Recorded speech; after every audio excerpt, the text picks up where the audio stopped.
భావం చేస్తాను. ఓ నృపవరేణ్య, ఈ రాత్రి గడిచిన తర్వాత రాబోయే 7వ దినంతో బ్రహ్మకు ఒక పగలు పూర్తవుతుంది. భూలోకం మొదలుకొని 3 లోకాలు ప్రళయ సముద్రంలో మునుగుతాయి. అప్పుడు నా అజ్ఞానుసారం ఒక పెద్ద నావ నీ దగ్గరికి వస్తుంది. అప్పుడు నీవు సమస్తములైన ఔషధి సమూహాలు, విత్తనాల రాసులు ఆ నౌకపై ఉంచుకొని ప్రళయ సముద్ర జలాల్లో విహరించు. 7 ఋషులు నీతో కలిసి ఆ ఓడలో ఉంటాయి. నీ ముందు భాగంలో పెనుచీకటి ఆవరిస్తుంది. ముళ్ళ మేనికాంతులు మిణుకుమంటూ మెరుస్తూ ఉంటాయి. సముద్రంలో నావ ఊగుతూ తేలుతూ సాగిపోతూ ఉంటుంది. ప్రళయకాలం వచ్చేసరికల్లా మొత్తం అంతా జలమయం అయిపోతుంది. కారు చీకట్లు అంతటా ఆవరించిపోతాయి. ఎక్కడ ఇప్పుడు ఆ నావ ఆ సముద్రంలో వెళ్ళాలి అంటే ఏదో ఒక ఆ వెలుగు ఉండాలి కదా. మొత్తం నీ ముందరంతా కూడా అంధకారం ఉంటుంది అంటే బాబా ఎలా వెళ్తుంది అని అనుకుంటాం కదా. అంటే సత్పురుషుల యొక్క వైభవం చూడండి. ఆ మేని కాంతులట ఆ మిణుకుమంటూ చిన్న చిన్న చిన్న నక్షత్రాలు చూడండి, మిణుకుమంటుకుంటూ చిన్న వెలుగు ఉంటుంది. ఆ ప్రకాశం అలా ఉంటుంట ఆ నావని నడిపించడానికి. ఆ మునుల మేనికాంతులు మిణుకుమని మెరుస్తాయి. ఆ సముద్రంలో ఆ నావ ఏమి ఒక దిక్సూచిలా అవి పనిచేసినా అవి ప్రయాణం చేయడానికి ఆ నావ ఊగుతూ తేలిపోతూ అటు ఇటు ఊగుతూ సాగిపోతూ ఉంటుంది. ఇదంతా నా ఆజ్ఞ మేరకు జరుగుతుంది. ఒక ఖాళీ నావ వస్తుంది దగ్గరికి. ఈ బ్రహ్మగారి పగలు పూర్తవడానికి 7వ రోజున ఇలా జరుగుతుంది. అప్పుడు ఇంకా ప్రళయమే కదా. అంచేత అప్పుడు ఆ రోజున నువ్వు ఇలా ఉండు. ఇక్కడ ఉంటే ఈ 7 ఔషధాలు అలాగే ఈ విత్తనాలు అన్నీ కూడా నువ్వు దాంట్లో పెట్టుకొని నువ్వు ప్రయాణం చేయి. నీకు సాయం కూడా 7 ఋషులు ఉంటారు. వాళ్ళ దేహ కాంతులే నీకు ఆ ప్రయాణం సాగిస్తాయి అని చెప్తున్నారు. మరియు అన్నావ మున్నీటి కరళ్లకు లోనుగాకుండా ఇరుగలంకులన్ వెనుక ముందుటనే మరకుండన్ పెన్నెరుంగులగునా నా గరులన్ జడియుచున్ పొడువ వచ్చిన బలుగ్రాహంబుల నొడియుచు సంచరించదా. ఒక్క పెనుబాబు చేరువ నా అనుమతన్ పొడచూపెడుదానం చేసి సుడిగాల్పుల కతంబున నావబడిందిరుగంబడకుండా నా కొమ్ము తుదిన్ పదిలము చేసి నీకును మునులకును అలజడి చెందకుండా మున్నీట ఇప్పాటుందమ్మి చూలి రేయి వేగునంతకు నలంకెదా. అధికారినంబుగా జలచర రూపంబునన్ గైకొంటి మరియును ప్రయోజనంబు గలదు నా మహిమ పరబ్రహ్మని తెలియుము. నిన్ను అనుగ్రహింతునని సత్యవ్రతుండు చూడ హరితిరోహితుండయ్యే అయ్యవసరంబునా చెప్పేస్తున్నాడు. ఎలా ఎలా ఎలా మసులుకోవాలో, తాను ఎలా అక్కడ తనకి రక్షిస్తాడో ఆ నావని, ఆ సత్యవ్రతుని 7 ఋషుల్ని అందరినీ కూడా ఎలాగా రక్షిస్తాడో చెప్తున్నాడు స్వామి. ఆ ఓడ సముద్రపు అలలకు దెబ్బతినకుండా మత్స్య రూపం ధరించిన నేను అన్ని వైపులా పెద్ద ఈకలతో కూడిన నా రెక్కలను కదిలిస్తూ ఉంటాను. ఆ రెక్కలట ఆ నావకు చుట్టూతా ఆ నీళ్ళల్లో అటు ఇటు ఇటు ఇటు వెళ్ళిపోయి మిలిగిపోకుండా, అటు ఇటు కదిలిపోయి తిరగబడిపోకుండా ఒక చూడండి, మన చేతులు పట్టుకుని ఏదో ఒక వస్తువుని ఆలంబనిస్తాం కదా, అలాగా ఆ ఈకల రెక్కలతో కూడిన నా రెక్కలు, ఈకలతో కూడినటువంటి నా రెక్కలను కదిలిస్తూ ఉంటాను. అప్పుడు నావను భగ్నం చేయటానికి వచ్చే పెద్ద పెద్ద జలచరాలను తమిరి వేస్తూ తిరుగుతుంటాను. ఇలా ఏదైనా కొంచెం అలజడి ఒక మత్స్యులా తిరుగుతుంటే మిగతా పెద్ద పెద్ద ఇంతకన్నా గొప్పటువంటి ఈ మొసళ్ళు ఏమో వచ్చి మళ్ళీ వాటిని ఆక్రమిస్తుంటే వచ్చేస్తాయి కదా, వాటన్నిటిని కూడా నేనే తమిరి వేస్తూ ఉంటాను, తిరుగుతూ ఉంటాను. నా అజ్ఞానుసారంగా ఒక పెద్ద పాము అక్కడ కనిపిస్తుంది. అది కూడా చూడండి, అక్కడ నీకు పెద్ద పాము కనిపిస్తుంది. చుడుగాల్పులకు నావ తిరగబడకుండా ఆ పాముతో నా కొమ్ము కొనకు ఆ నావను బంధించు. ఒక పాము వస్తుందయా, అప్పుడు ఆ టైంలో నా ఆజ్ఞ ప్రకారంగా ఆ పాముతో నా కొమ్ము కొనను, ఆ చేప కొసకి ఆ పాముకిను ఈ ఈ చేప యొక్క కొసకి కట్టేమంటున్నాడు. నావను బంధించు, వీటితోటి ఆ నావను బంధించు. నీకు మునీశ్వరులకు చేటు వాటిల్లకుండా ఆ ప్రళయ రాత్రి గడిచేంత వరకు. మరి అదే ప్రళయకాలం, నిజంగా ప్రళయ రాత్రి ఏంటి అంటాం. ఆ ముచ్చు ముఖంలోకి వెళ్ళిపోయి అది ఎవరన్నా ఇదైపోతే చనిపోతే అబ్బా నిన్నటి మాకు ఒక ప్రళయ రాత్రి అండి అంటాను చూడండి, అలాగ అయిపోతుంది. ఆ ప్రళయ రాత్రి గడిచేంత వరకు కూడా నేను నిన్ను రక్షిస్తాను. ఇక ఆ రాత్రి గడిచిందో ఇంకా మనకు అన్ని శుభమే. అది రక్షించడానికి నేను ఉంటాను. ఇందుకోసమే నేను ఈ విధమైన మీన రూపం ధరించాను. ఇంకా విశేషం ఏమంటే నేను ఇంకా ఏంటి, నేను నిన్ను అనుగ్రహిస్తాను. నిన్ను ఈ పనికి ఎందుకు పెట్టాను నీకే తెలుస్తుందిలే అంటాను చూడండి. ఇప్పుడు నేను చెప్పినట్టు చెయ్యి, నీకే తెలుస్తుంది ఎందుకో అంటాను చూడండి. అలాగా అది విశేషం. అంచేత ఎందుకులా చెప్పాను, ఈ పరబ్రహ్మ స్వరూపమైనటువంటి నా మహిమను తెలుసుకో. ఇంత విస్తరంగా చెప్తున్నాను. నువ్వు ఇంకా అన్నిటికీ బెంగలే కదా మనకు అన్నిటికీ. అమ్మో నేను కూడా నావలో మునిగిపోతానేమో, ఈ చేప ఏమన్నా నన్ను రక్షిస్తుందా, ఈ నాపులో పాము కనిపిస్తుంటా, దానికి దీనికి కలిపి ముడివేసి ఈ నామని బంధించాలట చేయాలట అంటే ఎవడండి ప్రాణాలను ఒడ్డుగట్టి ఆ నమ్మకం ఎలా వస్తుంది? అంచేత ఇంకా గొప్ప విశేషం ఏంటంటే, నిన్న పని అయిపోక నిన్నేం తీసుకెళ్ళి ఆ సముద్రంలో పడేనయ్యా, నీకు నేను రక్షిస్తాను అని చెప్పినప్పుడు ఆ పెద్దల యొక్క ఆ మాటకి నమ్మకం ఉంచుకోవాలి సబర్లాగా. అది ఆ పరబ్రహ్మ స్వరూపమైనటువంటి నా మహిమను తెలుసుకో.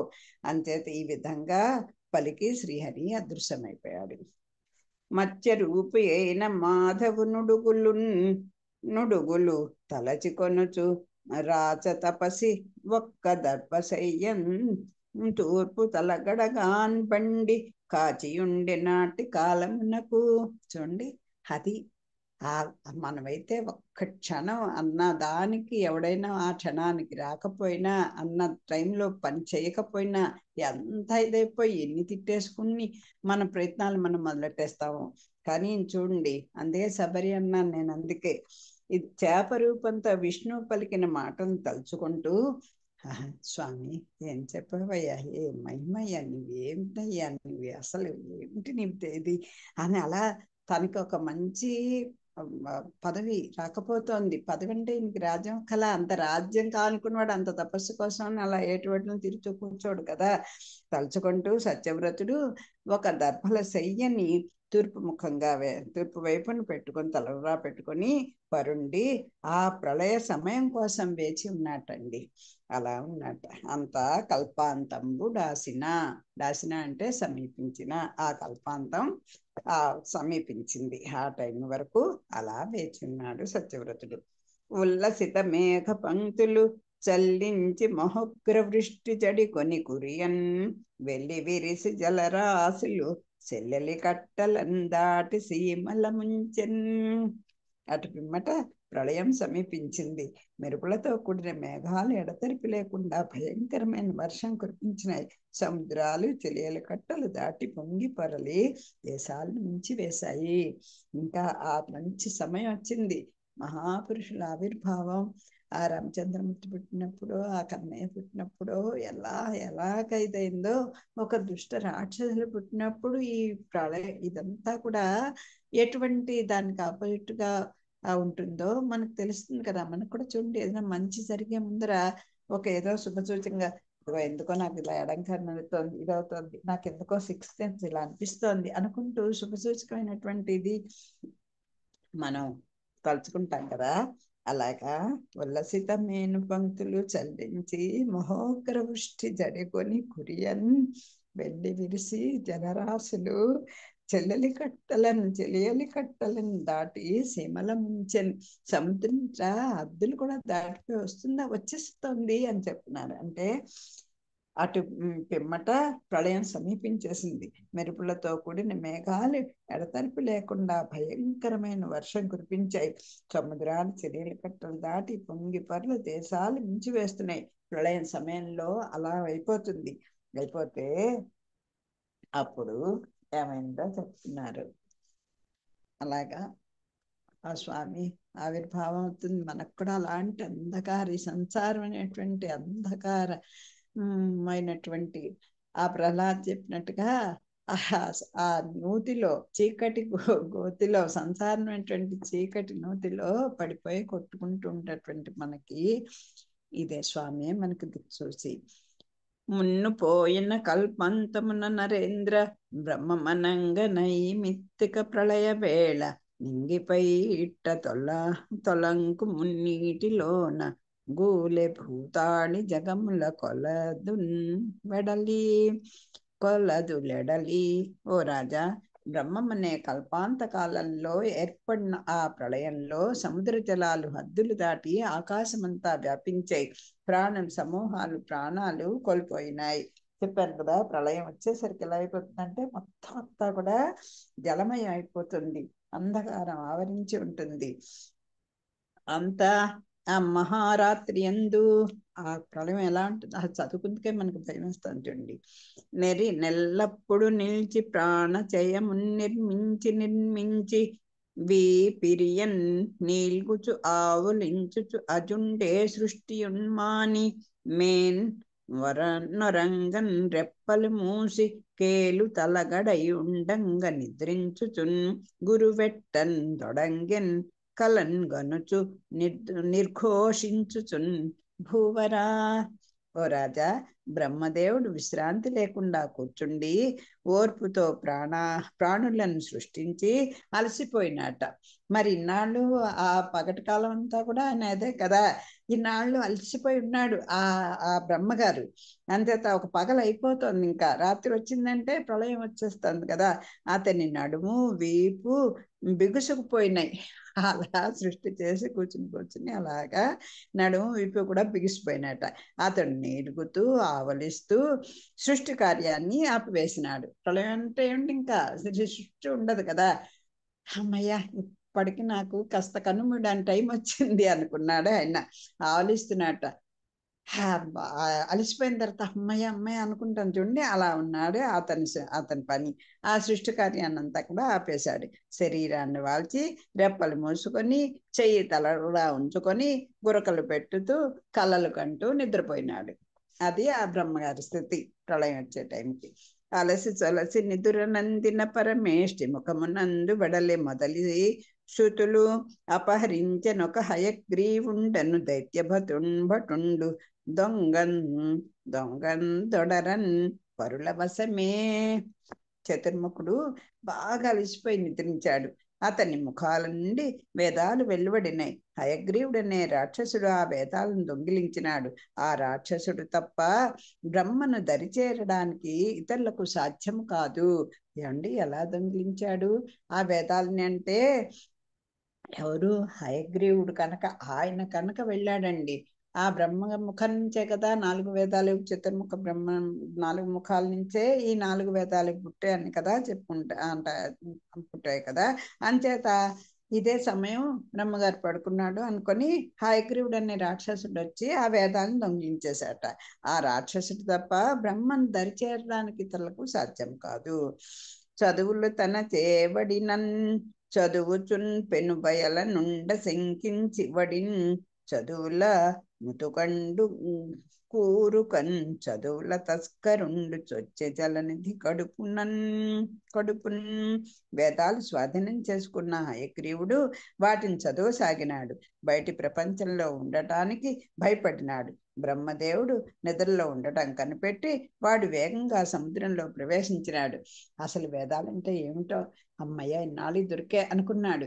ఆ హయగ్రీవుడు ఆ స్వామి వెంటనే హాయిగా అన్ని చదివేసుకుని బాబాయ్ ఇక్కడ ఉన్నామంటే నన్ను మించిన వాడు ఇంకోటి వచ్చి దొంగిలించిపోవచ్చు అనుకొని ఎవరికి కనపడకుండా ఈ బ్రహ్మదేవుని నిద్రలో ఉన్నాడని కనిపెట్టి వేగంగా సముద్రంలోకి పట్టుకెళ్ళిపోయాట ఆ వేదాలని.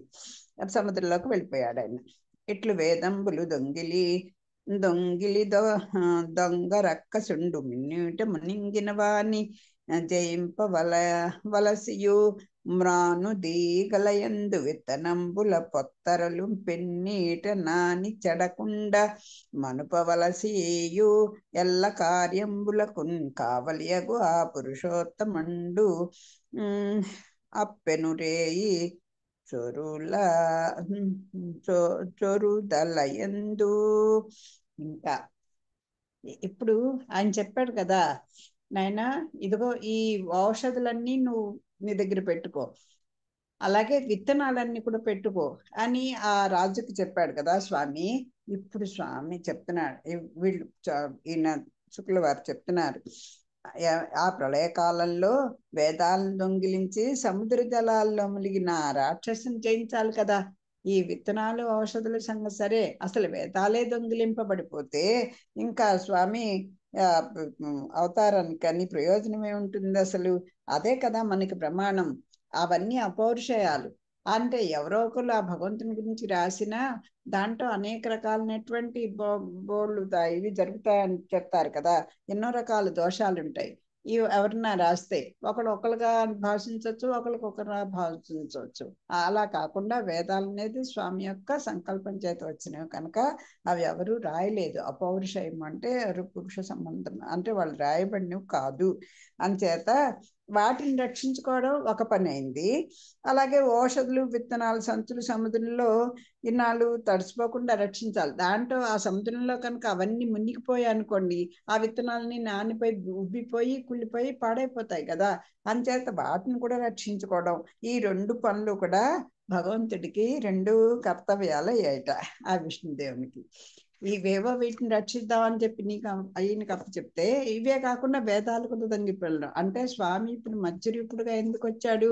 ఈ సత్యవ్రతుడిని ఉద్ధరించడానికి, అలాగే వేదాల పరిరక్షణకి, అలాగే ఈ ఔషధాలని ఈ విత్తనాలని రక్షించడానికి స్వామి మత్స్యరూపుడై ఆ నావలో ఉన్నటువంటి సప్త ఋషుల్ని వీళ్ళందరినీ కూడా రక్షించాడు. అందుకోసం వచ్చాను అని చెప్తున్నా. అందుకు వచ్చాడు స్వామి అలా అని చెప్తున్నారు శుక్లవారు. కురుగరులు ఒలుంద మీసలు చిరున్ తోకయు బడిసి యొడలు సిరి గల్ల పొడలున్ నెరిమొగము నొక్క కొమ్మును మిరుచూపులున్ కలిగి విపుండు మీనంబయ్యన్. ఇంకా అసలు ఏ రూపం ధరిస్తే ఇంకా ఆ రూపానికి తగినటువంటి చూండి గోపబాలుడుగా వచ్చాడంటే గోప వేషము, ఆ గోపాల వేషము రెండు, అసలు ఆయన వేషము భాష, ఆయన ఆ తీసుకునే ఆహారము అన్నీ కూడా చూస్తే ఒక్క ఈయనకేమన్నా నెమలిపించి ఉంది, పిల్లనుగ్రహం ఉంది కనుక ఈయన పరమాత్మని ఆ వేరే వాడని తెలియాలి తప్ప ఆ గోప వేషానికి ఈయనకి ఏమీ తేడా లేదు కదా. గోదమ్మ కూడా అలాగే ఉంది, ఒక గోపికగానే అని చెప్తారు కదా. అలాగా ఈయన ఏది ధరిస్తే దాంట్లో మమేకం అయిపోతాడు. ఇంకా దానికి దీనికి వేరు అనేది, స్వామి వేరు ఆ మత్స్యం వేరు అని తెలియదు. అలాగే ఆ వరాహ రూపంలో కూడా ఆయన మరి ఆ ముట్టి ఎంత గట్టిగా ఉంటే ఈ భూమండలాన్ని రక్షించగలరు, దానికి తగినటువంటి అవతారం ఇక్కడ అంత కష్టమైంది అక్కర్లేదు. చూడండి, శ్రీ మహావిష్ణువు మత్స్య రూపం ధరించాడు. చిన్న చిన్న రెక్కలు, పెద్ద పెద్ద మీసాలు, పొట్టి తోక, బంగారు రంగు శరీరం. ఆ చేప ఎలాంటి, ఒక్కసారి మామూలు చేపని మనం ఊహించుకుంటే ఆ చిన్న చిన్న ఇలా పొలుసు పక్కకి చిన్న చిన్న ఏ రెక్కలు ఉంటాయి, మీసాలు కొంచెం ఇక్కడి నుంచి ఇలా పొడవుగా ఉంటాయి, అలాగే తోక చిన్నదిగా ఉంటుంది. ఒక రకమైనట్టు బంగారు మెరుపు, అది కదిలిందంటే తలుపున ఒక బంగారు మెరుపు కనిపిస్తూ శరీరం ఉంటుంది. దాంట్లో మచ్చలు, చక్కగా అందమైనటువంటి మచ్చలు ఉంటాయి. ముఖం చూస్తే చాలా అందంగా ఉంటుంది. ఒక కొమ్ము కనిపిస్తూ ఉంటుంది. మిరుమిట్లు కలిపే చూపులు, అలా ఒకసారి చేప కన్నులాగా ఒకసారి ఆ చంచలత్వం కలిగి ఉంటాయి.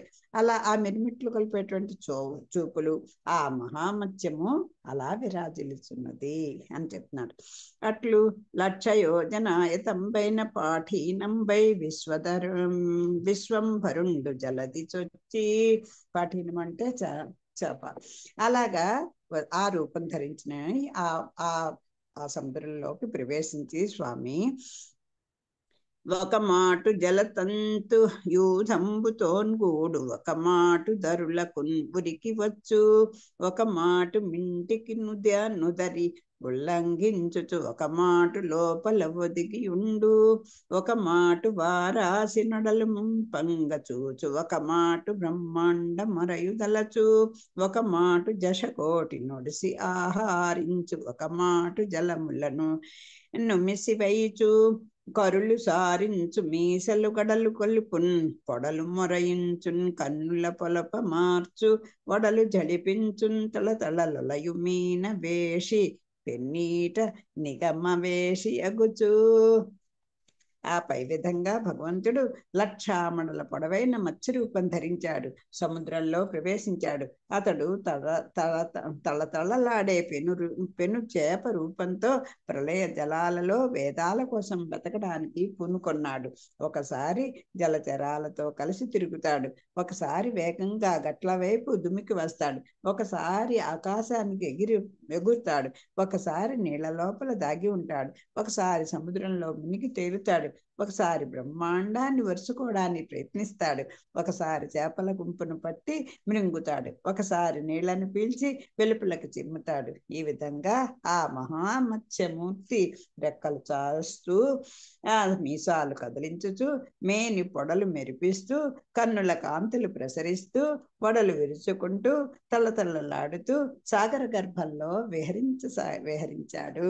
ఒక అందమైనటువంటి ఒక యువతి హొయలు పోతూ చూడండి, తన యొక్క శరీరం అవయవ కాంతులతోటి అందరినీ ఆకట్టుకున్నట్టుగా రకరకాల భంగిమల్లో రకరకాల విన్యాసాలతో విలాసాలు పోతుంటుంది. అలా నాకు అలా కనిపిస్తుందండి. అలా చూడండి, మామూలుగా మనం నిజంగా మనం ఈ ప్రకృతి సౌందర్యాన్ని కానీ స్వామి యొక్క సృష్టిని కానీ మనం పరిశీలించి చూస్తే ప్రతి అణువులో కూడా ఏ వస్తువు ఒకలాగా ఉండవు, ఏ జంతువులు ఒకలాగా ఉండవు. మన కడుపున పుట్టిన బిడ్డలు కూడా ఒకలా ఉండరు. మన చేతి నిర్మాణం చూసుకోండి, 5 వేళ్ళు ఒకలా ఎప్పుడున్నాయా అలాగా అని చెప్తారు పెద్దలు, చూసారా? అలాగా ఈ చేపలు కూడా మనకి ఒక్కసారి ఏమిటో మన ఎదుగుండానే అంతెత్తుకు తుళ్ళి పడుతూ ఉంటాయి. అందులో ఈయన మాయగాడు, ఈయన చెప్పాలా, ఏకంగా ఆకాశాన్ని ఎగిరినట్టుగా ఎగురుతాడు. ఒకసారి ఆ శరీర కాంతి ఉంది కదా, దాన్ని ఒక్కసారి ఇలా అన్నాడంటే ఆ మొత్తం బంగారు మయమైపోయినట్టు ఉంటుంది. చూపులు చూస్తే ఒకసారి ఇటు ఒకసారి అటు అలా ఆ కన్నుగుడ్లన్నీ కలుపుతూ ఉంటాడు. అదంటే ఇంకా చిన్న చిన్న వాటన్నిటిని కూడా భక్షిస్తుండే. అలా రకరకాలైనటువంటి విన్యాసాలు పోతూ ఆ సాగర గర్భంలో అది చూడండి, జలముల నిమిసి వేచు మీన వేషి పెన్నీట నిగమ వేషి అగుచు. నిగమం అంటే వేదాలు, వేదమూర్తి అయినటువంటి ఆ వేద స్వరూపుడైనటువంటి ఆ పరమాత్మ మీన వేషి అయి ఆ పెన్నీట అంటే మహాసముద్రంలో అలా హాయిగా విహరిస్తున్నాడు అని చెప్తున్నారు. అంతకు మున్ను సత్యవ్రతుండు మహాన్నవంబులు మహీవలయంబు ముంచు అవసరంబున భక్త పరాధీనుండగు హరింతలంచుచునుండ నారాయణ ప్రేరితయై ఒక్క నావ వచ్చి కనుంగొని. ఆ సమయం వచ్చింది, వచ్చేసరికల్లా స్వామి రెడీగానే ఉన్నాడు. మనమైతే ఆ టైం దాటిపోయాక ఇంకా పరుగులు పెడతాం, కానీ ఆయన అన్ని సిద్ధంగానే ఉన్నాడు ఎప్పుడు రావడానికి. అలాగే ఆ స్వామి చెప్పినట్టుగా ఆ నావ అక్కడికి వచ్చింది. అప్పుడు సత్యవ్రతుడు ఏం చేస్తున్నాడు, చని సత్యవ్రత మేది నీదయుతుండో జంబూని మ్రాందీగన్ విత్తనముల్ పెక్కులు నావ పైనిడి హరిధ్యానంబుతో దానిపై ముని సంగంబులు తాను నెక్కి వెరతో మున్నీటిపై తేలుచున్కనియన్ ముందట భక్తలోక మీనమున్. నావ వచ్చేసింది. ఆ నావలోకి ఈ ధాన్యాలన్నీ కూడా ఆ పెక్కు విత్తనాలు, ఇంకా ఒకటి రెండు కాదు, కొన్ని రాసులు అలా దాని నిండా నిండిపోయి ఉన్నాయి. దాని మీద హరిని ధ్యానం చేసుకుంటూ ఈ సప్త ఋషులు ముని సంఘాలు దానిపై ఎక్కి అలా తేలుతూ ఉంటే, అలా ప్రయాణిస్తుంటే ఫస్ట్ని ఆ స్వామిని మీన రూపంలో ఉన్నటువంటి ఆ నారాయణ్ణి ఈ సత్యవ్రతుడు ఆ మునులు దర్శించుకున్నారట. అది సత్యవ్రతుడు ప్రళయ సముద్ర జలాలు భూలోకాన్ని మించివేయడానికి ముందే భక్తులకు తోడు నీడైనటువంటి భగవంతుడిని ధ్యానించుతున్న సమయంలో శ్రీహరి ప్రేరణతో ఒక నావ అక్కడకు వచ్చింది. ఆ ఓడను చూసి సత్యవ్రతుడు ఉత్సాహంతో దానిపై పెక్కు ఔషధుల విత్తనాలను అమర్చినాడు. విష్ణువును స్తోత్రం చేస్తూ మునులతో పాటు దానిపై కూర్చున్నాడు. భయంగా సముద్రంపై తేలిపోతున్నాడు.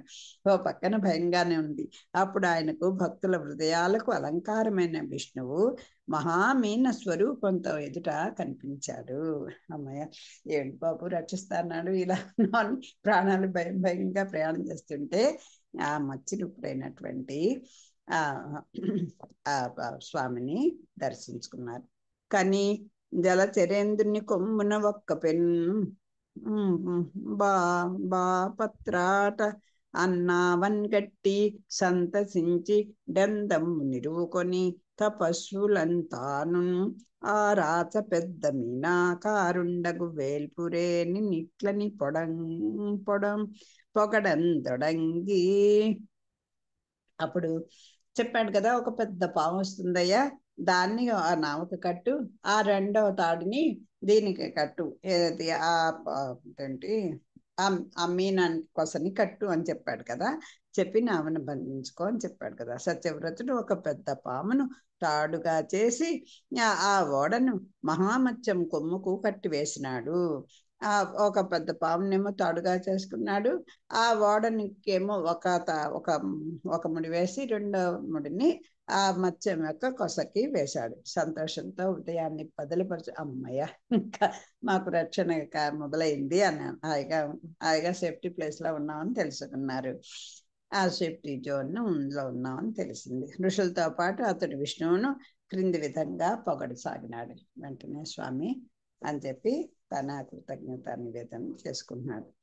తమలోన్ బుట్టు అవిద్య గొనుడున్ తన్మూల సంసార విభ్రములై కొందరు తేలుచున్ కలంగుచున్ బల్వెంటలన్ దైవయోగమునందే పరమేశున్ గొల్చి కనులై కైవల్య సంప్రాప్తులై ప్రమతం బందుదురట్టి నీవు కరుణన్ పాలింపుమా ఈశ్వరా, పాలింపు మమ్మీశ్వరా. నాయన, నీవు కరుణన్ పాలింపు మమ్ము ఈశ్వర, మమ్మల్ని కాపాడవయ్యా. భగవంతుడా, తమలో ఆవరించిన అజ్ఞానం వల్ల కొందరు తమలో పుట్టు అవిద్య కప్పిగొనుండు ఆ సంసారంలో పడిపోయి చిక్కుకొని మోసపోయి తన్మూలన్, దానివల్ల ఏమవుతుంది, ఈ అవిద్య అనేటువంటి ఒక అంధకారం ఆవరించేసరికల్లా ఈ జీవుడు ఈ మానవుడు ఏం చేస్తాడు, తన్మూలమున సంసార విభ్రములై ఇంకా చిక్కుపోయి సంసారంలో పడిపోయి చిక్కుకొని మోసపోయి కలతపడుతూ ఉంటారు. కొందరు తేలుచున్ కలంగుచున్ బల్వెంటలన్ దైవయోగమునందు ఏ పరమేశుని కొల్చి ఘనులై కైవల్య సంప్రాప్తులై ప్రమదం బందుతురు. అలాంటి వాడివి నువ్వు. అలా కొందరిని ఇలా చేస్తావు. కోరికల చేత ఈ సంసార అంధకారం అంటే ఆవరించిన తమస్సు అనేటువంటి అజ్ఞానంలో పడిపోయి, అజ్ఞానం అంటేనే తమస్సు, తమలో ఆవరించినటువంటి అజ్ఞానం వల్ల కొందరు ఏమవుతున్నారు, ఈ సంసారంలో చిక్కుకొని పోయి మోసపోయి ఇదే ఆనందాన్ని ఇచ్చేదనుకొని కలతపడుతున్నారు. కోరికలు వెన్నంటుతుంటారు. ఒక కోరిక తీర్చేసరికి ఒక కోరిక అటువంటి వారు. అలాంటి వాళ్ళు కూడా అదృష్టం వల్ల పరమాత్ముడివైన నిన్ను సేవించి, మరి ఈ ముక్తులందరూ కూడా అదే కదండి, కొన్నాళ్ళ పాటు ఈ సంసార సుఖాలను అనుభవించి దీంతో కలత చెంది ఇంకా ఇది మనకి శాశ్వతమైన ఆనందం ఇవ్వదని తెలుసుకొని, అది కూడా నీ సంకల్పం చేత నీ కరుణ వల్ల కొంతకాలానికి అదృష్టం వల్ల అటువంటి వారు అదృష్టం వల్ల పరమాత్ముడివైన నిన్ను సేవించి మోక్షాన్ని పొంది సంతోషిస్తున్నారు. ఆ విధంగా అందరినీ ఆదరించే నీవు మమ్ములను కాపాడు. కన్నులు గల్గువాడు మరుకానని వానికింత్రోవ చూపంగాన్ చన్న తెరంగు మూఢునకు సన్మతిదా గురుడౌట సూర్యుండే కన్నులు గాక భూతలముగాచుచునుండు రమేశ మాకు ఉద్యన్నయమూర్తివై గురువువై అలన్ సద్గతిన్ చూడన్ చూపవే సద్గతిన్ జాడన్ చూపవే. ఓ లక్ష్మీపతి, సూర్యుడే కన్నులుగా నీవు ప్రాణులను చూస్తూ ఉంటావు. జ్ఞానం లేని వానికి, దుర్బుద్ధి కలవానికి తండ్రివి నీవే. కాబట్టి కన్నులున్నవాడు కన్నులు లేని వానికి దారి చూపించిన విధంగా మమ్ములను ఉద్ధరించు. ఆ గురుడవై మాకు మంచి దారిని చూపించు. ఇక్కడ గురుపదాన్ని ఎందుకు వేశారు? మీ అజ్ఞానంలో కొట్టుకొని పోతున్నాం. ఆ అజ్ఞానాన్ని పోగొట్టి మాకు జ్ఞాన దీపాన్ని వెలిగించి మాకు మంచి దారి, సద్గతి జాడని చూపవే. సద్గతి అనేటువంటి ఒక మార్గం ఉంది, దాన్ని మాకు చూపించు. ఈ సూర్యుడే కన్నులు గలుగువాడు మరి కానని వానికి త్రోవన్ చూపంగా చన్న తెరుంగు. ఆ కన్నులున్నవాడైతే కన్నులు లేని వాడిని తీసుకెళ్ళి అందరిని ఒక చేయి పట్టుకుని మంచి దారిలో నడిపిస్తాడు. గుడ్డివాడు చేపట్టుకుంటే ఇద్దరు గుడ్డివాళ్ళే, ఎదురు కనుక్కొని పడిపోతారు. అలా కాకుండా ఒక కన్నులున్నవాడు అంటే ఒక జ్ఞాని ఒక అజ్ఞానుణ్ణి మంచి దారిలో నడిపించగల శక్తి ఒక జ్ఞానికే ఉంటుంది. అది ఇక్కడ చెప్పడం అన్నమాట. జ్ఞానం లేని వానికి, దుర్బుద్ధి కలవానికి వాళ్ళకు కూడా తండ్రి నువ్వే కదా. ఇప్పుడు సూర్యుడు ఉన్నాడు, సూర్యుడు వీడు గుడ్డివాడు, వీడికి వెలుగు చూద్దాం, కన్నుల వాడికి అక్కలేదే, వాడే చూసుకుంటాడు అనలేరు కదా. అందరికీ చూపించే దారి చూపించిన వాడు సూర్యుడే కదా. అంచేత సూర్యుడే కన్నులుగా, ఆ సూర్యచంద్రులే స్వామి యొక్క కన్నులు కనుక, ఆ నేత్రాలు కనుక, ఆ సూర్యుడే కన్నులుగా నీవు ప్రాణులను చూస్తూ ఉంటావు. జ్ఞానం లేని వానికి, దుర్బుద్ధి కలవానికి కూడా నువ్వే తండ్రివి. కాబట్టి కన్నులున్నవాడు కన్నులు లేని వానికి దారి చూపించిన విధంగా మమ్మల్ని ఉద్ధరించు. గురుడవై మాకు మంచి దారి చూపించు. ఎంకలము తోడి సంగతి బంగారము వన్నె కలుగు భంగిని తస్సేవాంగీకృతుల అఘంబులు భంగంబులన్ పొందు ముక్తి ప్రాపించు హరి. ఓ స్వామి, అగ్నితో చేరడం వల్ల బంగారానికి మెరుగు కలుగుతుంది. ఆ విధంగానే నిన్ను పూజించే భక్తుల పాపాలు నాశనమై మోక్షం లభించుతుంది. ఎంత బంగారమైనా, మేలిం బంగారమైనా దానికి కూడా పుటం పెట్టుకుంటారు. దాన్ని ఆ అగ్నిలో దాన్ని కాల్చడం చేత దాంట్లో ఉన్నటువంటి దోషాలన్నీ పోయి దానికి ఇంకా మరింత కాంతి వస్తుంది. అలాగే నిన్ను పూజించేటువంటి ఈ భక్తుల యొక్క ఆ లేశం మాత్రం పాపాలు కూడా ఉండకుండా, ఏమీ లేకుండా అన్నిటినీ పోగొట్టి మోక్షాన్ని ప్రసాదించేవాడివి నువ్వే. హృదయేశ నీ ప్రసన్నత 10,000 పాలి దేశభాగం కథనన్ దిదస్సేంద్రత్వము కలందట తుది నిన్ను మెప్పింప ఏది దొరకదు శ్రీశా. ఓ లక్ష్మీరమణ, పరమాత్మ నీ అనుగ్రహంలో 10,000వ వంతులో ఒక లేశ భాగం వల్ల దేవేంద్ర పదవి కలుగుతుందట. ఇక నీకు మెప్పు కలిగిస్తే లభించిన భాగ్యం ఏముంటుంది? దీంట్లో చెప్తారు భట్టర్ వారు, ఈ అమ్మ యొక్క 5-6 బిందువులు లేదు, ఒక అంతవరకు అక్కలండి, 2-3 ఆ కరుణ రస బిందువులు పడితే చాలండి, ఇంద్ర పదవి వచ్చేస్తుంది, బ్రహ్మ పదవులన్నీ కూడా వచ్చేస్తాయి అని చెప్తారు. అలాగా నాయనా, నీ అనుగ్రహం అనేది ఒక పెద్ద మేరు పర్వతం. ఇంకా అది ఇంత అని చెప్పలేమండి, దేంతో పోల్చడానికి లేదు కనుక అలా చెప్పుకుంటాం అంతే. దాంట్లో ఒక లేశ భాగం అంటే ఏంటి? ఆయన ఒక అణులో ఆయన సంకల్పంలో వీడిని రక్షిద్దామా, వీడి వంక చూద్దాం అని చిన్న సంకల్పం నీ మనసులో ఇంకా వచ్చిందో లేదో, అదిగో దేవేంద్ర పదవి లాంటి పదాలు కలుగుతాయి. ఇంకా నీకు నిజంగా నీకు కనుక మనస్ఫూర్తిగా నువ్వే దిక్కనున్నవాడికి వాడి భాగ్యానికి ఇంకేముందండి. భాగ్యం అంటే ఇంద్ర పదవి కంటే ఇంకా పెద్ద పదవి. భగవంతుడు అయిపోతాడా అంటే అదే చెప్పేది. ఎవడు భాగ్యవంతుడు అని చెప్తారు రామాయణంలో మనకి. శ్రీమంతుడు ఎవడు అంటే లక్ష్మణస్వామిని, మరి విభీషణుని, అలాంటి వాళ్ళని చెప్తున్నారంటే హనుమని ఎందుకు చెప్తున్నారు? వాళ్ళు ఏమన్నా భోగాలు అనుభవించారా? వీళ్ళ ముగ్గురిని చూసుకుంటే ఏమీ లేదు. అయినా కూడా వాళ్ళని శ్రీమాన్ అనే పదం వాళ్ళకెందుకు వేస్తారంటే భగవత్ సంబంధం కలిగినటువంటి వాళ్ళు భాగ్యవంతులే. మిగతా వాళ్ళు ఎంత కోటీశ్వరులైనా వాళ్ళు దరిద్రులతోటే సమానము. అని చెప్తుంది మనకి అందరు పెద్దలు చెప్పే మాటలు అవి. పెరవాండు గురుండటంచును కొరగాని పదంబు చూపకు జనుండగు నీ నెరత్రోవ నడవ నేర్చిన అరమరలే నట్టి పదమునందు దయాప్తి. ఓ దయాసముద్రుడా, పనికిమాలిన వాణిని గొప్పవాడనుకొని దరి చేరేవారు చెడిపోతారు. నిన్ను నమ్ముకొని మంచి మార్గంలో నడవగలిగితే సందేహం లేకుండా నీ సంరక్షణ పొందుతారు. ఎవరైనా ఒక అన్ని విధాల ఒక గొప్ప పదవి అనుకోండి, జాతి అనుకోండి, లేదు వాళ్ళ యొక్క అన్ని రకాలైనటువంటి సత్తా ఉన్నవాడు, అబ్బా వీడి దగ్గరికి వెళ్ళండి మరి తిరుగులేదండి నాకు అనుకుని వాడు కొంతమంది ఆశ్రయిస్తూ ఉంటారు. ఆశ్రయిస్తే ఎంత రక్షణ కల్పించినా నీకు రక్షణ కల్పించిన వాడికే రక్షణ లేదు. కొంతకాలానికి వాడికి ఐశ్వర్యం ఉంటుందో ఉండదో, వాడు ఎటువంటి క్షణంలో అన్ని మాతో అరగా కొరగా ఉంటుంది. నీకు ఇచ్చేటువంటి సంపదలైనా ఇదైనా ఎంతైనా సరే, అమ్మ కూడా ఈ అన్ని సంపదలు ఇచ్చే ఆవిడ కూడా మోక్షాన్ని ఇవ్వడానికి మళ్ళీ స్వామి ద్వారా ఇప్పించాల్సిందే తప్ప పురుషకార రూపిణిగా ఉంటూ ఆవిడ చేతిలో పని ఎవరికీ లేదు. ఈ సమస్త దేవతలందరికీ కూడా ధర్మార్థ కామాల వరకే ఇవ్వగలరు, కానీ మోక్ష ప్రాప్తిని కలిగించడానికి ఒక్క నారాయణుడే దానికి అర్హుడు. అసత్త కలిగిన వాడు ఆయనే. అంచేత అది తెలుసుకోవాలి.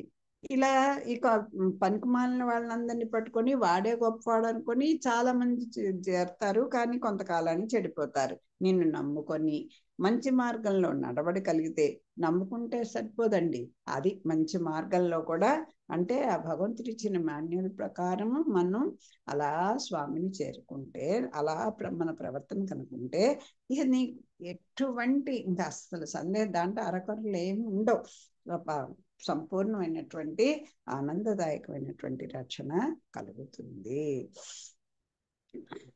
చెలివై చుట్టమవై మనస్థితుండవై చిన్మూర్తివై ఆత్మవై వలనై కోర్కుల పంటవై విభుండవై వర్తిల్లు నిన్నొల్లకే పలు వెంటన్బడి లోకమక్కట వృధా బద్ధాసమైపోయడిన్ నిలువన్ నేర్చునే హేమరాసిన్ కనియున్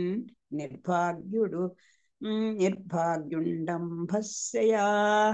నారాయణ, నీవుగా బంధువుగా జ్ఞాన స్వరూపుడుగా మానవుల మనసులలోనే మసలుతావు. ఆత్మవై అండగా ఉంటావు. ప్రభువై కోరికలు పండిస్తావు. అటువంటి నిన్ను ఆదరించకుండా లోకం పెక్కింటిపై పేరాశతో పరుగులు పెడుతుంది. హీనుడు బంగారు రాశి లభించినా దక్కించుకోలేడు కదా. అది అని లోక వ్యవహారం ఎలా ఉంటుందో, ఒక ఆ తమస్సులో ఉంటాడు. తను నమ్ముకుందే ఏదో అదృష్టం, తను నమ్ముకుందే మంచిదవా, తనకు తెలుసు, నా మార్గం ఏంటో నాకు తెలుసు, నేను ఎలా ఉండాలో నాకు తెలుసు, ఎవరు చెప్పకండి అంటుంటారు. చూసారా అలాంటి వాడికి ఒరే ఇక్కడ ఒక పెద్ద పెన్నుతుందిరా, బంగారు రాసుందిరా అని చెప్పినా దాని వైపు వాడి దృష్టి వెళ్ళదు.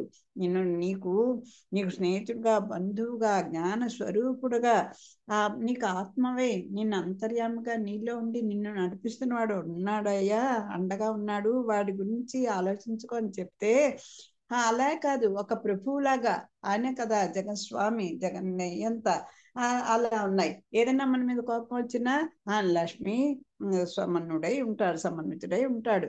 ఎప్పుడు ఆ తల్లి నిత్యానపాయనిగా ఉండి ఆ స్వామికి మన మీద కోపం రాకుండా అన్నీ చేస్తుంది. ప్రభువే కోరికలు కూడా పండిస్తాడు. అటువంటి వాడు నిన్ను ఉంటే ఒక నిధి మన గుమ్మల్లో మన